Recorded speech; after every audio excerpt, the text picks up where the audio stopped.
Hi, this is David Villar. I teach pharmacology in a veterinary school in the country of Colombia. Welcome to this presentation. We are going to talk about the different routes of administration, which, as you may have already guessed, is the means by which the drug is given to a patient. And I will start by saying that the three components of therapeutic administration of drugs are the dose, the interval, and the route of administration. As you can see, the route of administration is the third component of the dosage information in any prescription. And it could happen that even if we use the correct dose at the right interval, the amount of drug that reaches a target tissue in the body can be totally changed if we use an inappropriate route of administration. We could say that we use the different characteristics of the route of administration to provide the appropriate amount of drug to the correct part of the body. Routes of administration can be classified by where the drug is being placed. We can use enteric or parenteral routes to deliver the drug to the systemic circulation and have it distributed throughout the body that way. Or we can use routes that will only deliver the drug to a specific or local site in the body.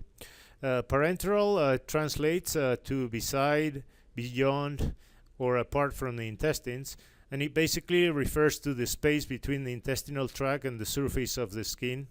As you can see, drugs given by injection are said to be parenterally administered. However, you can also use inhalation and route to have drugs like the general anesthetics being delivered to the body. And some drugs can also be delivered transdermally if they can cross the skin easily.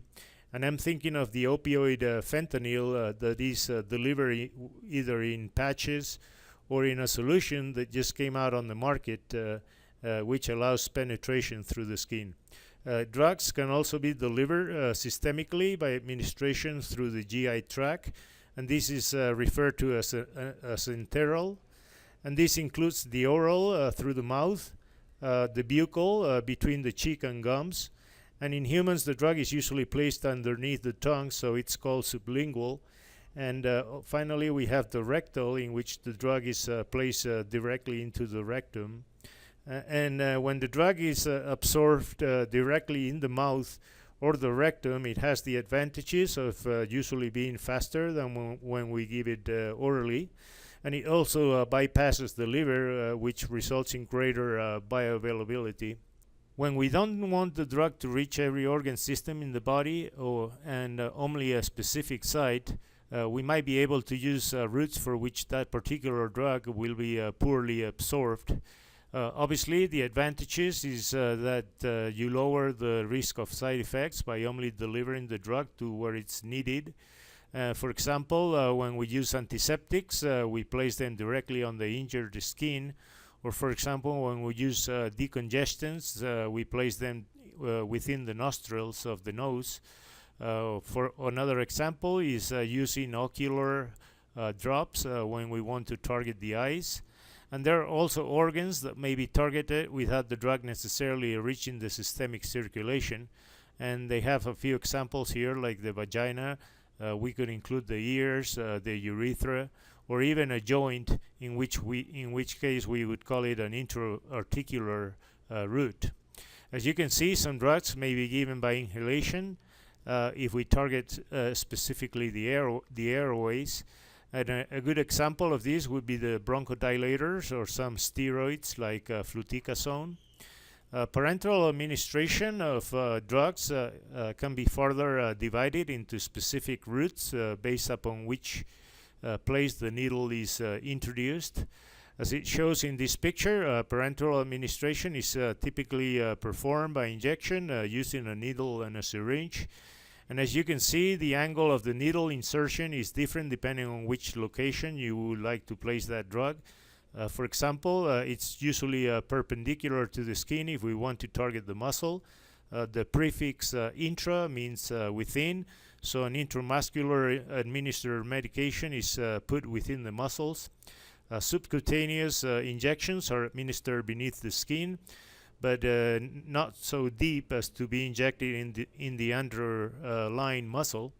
whereas if you put it within the skin, that needle usually has to be almost parallel to the skin. Intradermal route is usually reserved for skin testing procedures, for example, testing for tuberculosis or a reaction to an allergenic substance.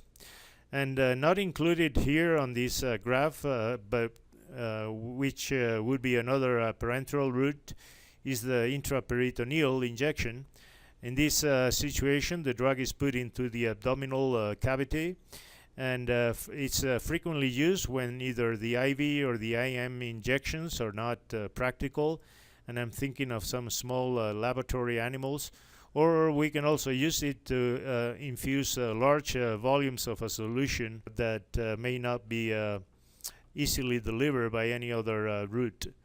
The reasons for using a parenteral route include drugs which have poor or low oral bioavailability. Also, patients that are unable to take the drug by mouth. For example, when that drug may result in irritation of the GI tract. We also use parenteral route when we need to have an immediate effect, usually in emergency situations, or also when we desire to control the rate of absorption and the duration of the effect. Now, because each route of administration can also be affected by disease in different ways, the veterinarian must know these patterns in order to identify potential problems with a route of administration and take the appropriate measures to compensate for any problems that may come. For example, I'm thinking of scouring a baby calf, which is dehydrated beyond 8%. And in this situation, he should receive fluids by IV route and not by subcutaneous or orally. And unless you give them IV, if you give them by any other route, it will result in very slow absorption because the animal is dehydrated. And also the delivery may not be fast enough to save the animal. On this other slide, we have a table with the pros and cons of the different routes of drug administration. Intravenous administration means the drug is injected directly into a vein. This can be given as a single large volume at one time, in which case it's called an IV bolus, or it could be slowly injected or dripped, if you like, into a vein over minutes or even hours, in which case we call it a constant rate of infusion. And with this mechanism, we usually reach a steady accumulation of the drug until some point that the drug concentrations are on a steady state or a plateau, if you like, and basically they remain there until the infusion is stopped. An IV bolus would be like dumping all the required water into an empty bucket all at the same time, and an IV infusion would be like dribbling water into a bucket, usually at a faster rate than it leaks out of that bucket. The intravenous route can also be used to safely administer drugs that can be very irritating or painful if they were injected into a muscle or beneath the skin. And in this situation, the accidental injection of an IV administered drug outside of the blood vessel would be called an extravascular or perivascular injection because it's outside or around the blood vessel. And some drugs that are injected extravascularly can cause extreme tissue inflammation and tissue necrosis. So you may want to exercise caution in these situations. Not included here would be an intra-arterial injection in which places the drug directly into a blood vessel, like the IV route of administration. However, intra-arterial administration can produce effects that are very different from the effects of the same drug if it had been given intravenously. Drugs that are given by the intra-arterial route are injected into an artery, not a vein, and consequently the blood that carries the injected drug away from the heart and towards a specific tissue or organ. By contrast, if we inject a drug into intravenous splash, it's going to be carried away from the tissues towards the heart. In the heart, it's going to be diluted by the venous returning from all over the body. And by the time the IV passes through the heart, the lungs, and then returns to the tissues, it's being well mixed and diluted in all the blood compartment. So because an intraarterial injection results in all the drug being delivered at high concentrations directly into tissues supplied by that artery, the tissues supplied would definitely receive concentrations that would far exceed the normal therapeutic range, and they can produce a local toxicosis. By contrast, there are some drugs that would benefit from using in an artery instead of a vein, and I'm thinking of some antineoplastic drugs to treat a localized cancer. Now, if I mention some of the advantages of the intramuscular and subcutaneous routes, we should say that they usually result in good absorption. That may be really rapid or slow depending on the type of formulation. The good thing about the slow release formulations is that they can have very long duration of action of even weeks. That would be impossible to achieve with any other routes. And if we were to mention some examples, we could talk about the insoluble esters of corticosteroids that may last several weeks, as opposed to the rapidly soluble esters that may last just a couple of days at the most. Because the muscle is better perfused than the subcutaneous tissue, the absorption is typically faster by intramuscular compared to subcutaneous. And drugs that are meant to be administered IM should probably not be given subcutaneously or vice versa. A drug that is intended to be IM may not be absorbed if it's given subcutaneously, and if it did, they would probably not attain therapeutic levels, and their excretion would be extremely long, which may cause residues in case of food-producing animals. Now, a disadvantage of the intramuscular and subcutaneous route is that the injections usually hurt. They are painful, and they may cause localized inflammatory reactions. And also with the IM injections, there is always the risk of causing nerve damage if you accidentally hit some nerve. And I recall a case in which I injected a very charming and playful Saint Bernard in the hind leg, and I definitely hit that femoral nerve and left that animal permanently lame and on that limb. And in the end, unfortunately, I had to put it down. Now, if we talk about some of the advantages of the oral route, we first need to say that together with the topical route, they are the easiest to perform and is usually preferred by most patients. The drugs don't need to be sterile to be administered, and depending on the type of preparations, the absorption can be either very rapid within minutes, or it may be extended several hours for slow release preparations. With these slow release preparations, usually the drugs are formulated in such a way that they are protected from the action of the stomach enzymes and acid. And some of the disadvantages pertain to the unpredictable absorption, particularly when we give drugs with food. Food may bind the drug, and if the animal, for example, were to have diarrhea, it may not stay long enough to be absorbed. And there is what we call also the first pass effect by the intestines and the liver, which may degrade the drug before it reaches the systemic circulation. So as you probably all know, also with some cats, the oral route is not easy, and it can be just a nightmare sometimes.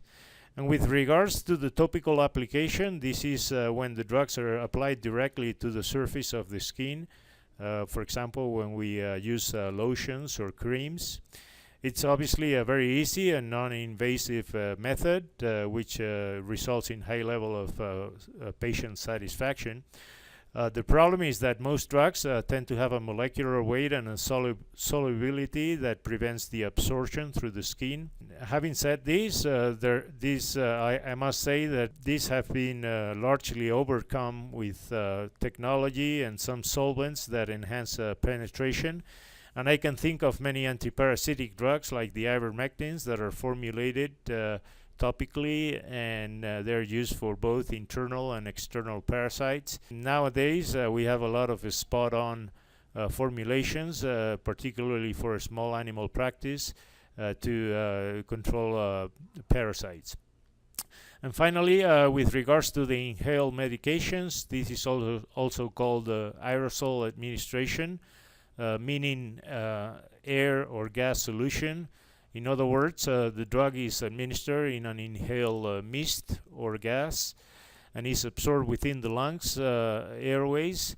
And in the case of gas anesthetics, or maybe they may simply remain in the airways in cases of bronchodilators. And the advantages are obvious in the case of gas anesthetics, because you can control the rate of anesthesia on a minute-to-minute basis. And when the target site is within the lungs, the amount of drug that needs to be given is obviously going to be much lower than if we were to use any other systemic route. And one of the disadvantages of these routes is that you may need a very good inhaling technique to be effective. And in the case of bronchodilators or steroids, the particle size needs to be really small to reach the smaller airways. So if we put a time frame in which we would expect the action of the drug to start taking place, it's obviously going to depend on how quickly it reaches the target site. As you can see, with the IV, is usually the fastest. In small animals and birds, it may be hard to find a vein, so we use the intraosseous route, which is just as fast. This is followed by the endotracheal and inhalation routes. That actions take place within minutes. And as you can see, with the IM and the subcutaneous routes, we are talking about 10 to 30 minutes. This would obviously apply for rapidly absorbed formulations, not the deposit ones. And ingestion may take anywhere from 30 to 90 minutes. This is largely going to depend on how long the drug stays in the stomach before it moves to the intestines. And if we give a drug with water on an empty stomach, usually the absorption may be much faster, just within a matter of a few minutes, and also more complete, as opposed to when we give it with food. Food is going to remain in the stomach for several hours, and the presence of food may also prevent much of the absorption from taking place. And finally, we have the transdermal, which can be very variable between minutes to hours. So if we were to summarize everything we just said, the choice of which route we're going to use is going to depend on, to begin with, the physical characteristics of the drug.